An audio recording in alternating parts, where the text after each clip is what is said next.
You're watching Let's Chat.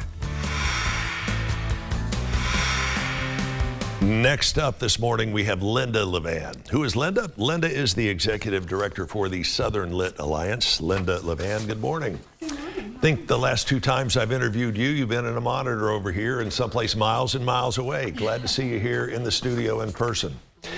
Coming up later on the month, in March 24th, at the Arts Building, you guys have got a huge writer that is coming in to do a conference of sorts. Tell me about author Michael Stone. It's Michel Stone, actually. She spells it a little differently. Michel Stone, got it. She is just a really accomplished writer. Her books, The Iguana Tree and Border Child is a sequel, is about a family that immigrates from Mexico and their harrowing journey to get to North Carolina. And she's received several awards, including the Patricia Wynn Prize for Southern Literature and the South Carolina Prize for Fiction. She's from South Carolina. So we're just really delighted to have her come and talk about these books, which I think are so timely now. How did you come to pick her to come do the big conference with? So she was on a panel that we did for a virtual conference for our Southward Literature Festival. And we wanted to hear more about her books and have her share more.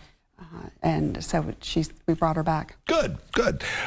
What is it about the subject matter of the books that you said is so timely, and what is in those books that you think will be relevant to those who read the books and who will attend this?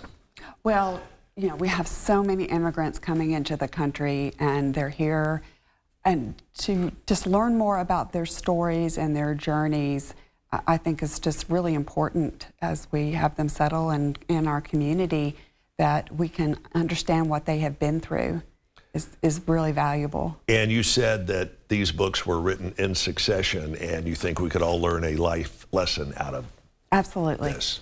Absolutely. Very well put. Very well put. Give us the particulars on this. You said it's coming up at the Arts Building on March 24th. Yes. Give us any other particulars that we may need to know about it. So it's at 6 o'clock. It is free, but we encourage donations, and we really would like people to register so we know how many are coming and know how many chairs to get. Sure.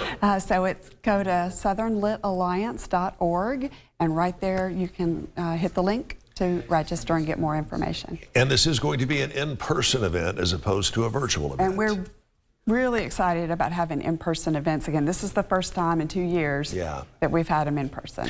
I certainly hope you have a tremendous turnout on this. Is there a deadline or a cutoff for folks to call or go to the website and go, hey, I want to be there? No, they can do it day of.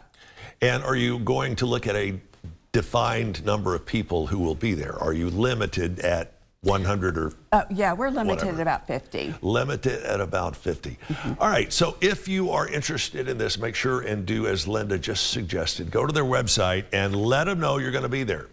The website again, Linda. southernlitalliance.org. And one other question, actually maybe two or three others, the chance to actually meet a writer of this nature. What does that do for the reader? Well, to be able to interact with them, to hear about their research, what they thought process was when they're writing a book, really gives you more insight into the book. To be able to ask questions of the author. If you've read the book, it's great because you can really ask about the characters and what their thoughts were, and it just makes the book more enjoyable when you have that kind of background. And it could give you that little push to maybe start writing that book of your own. That's right. I think most people have got bottled or buried deep inside them. Linda Levan, good to see you here in person as opposed to in a monitor with you miles and miles away. Thank you so much. Again, check out the website. Let them know you're going to be there. And that website again, Linda, is? southernlitalliance.org. southernlitalliance.org. We're back with our winners coming up here in just a couple of minutes. Keep it here for more on Let's Chat.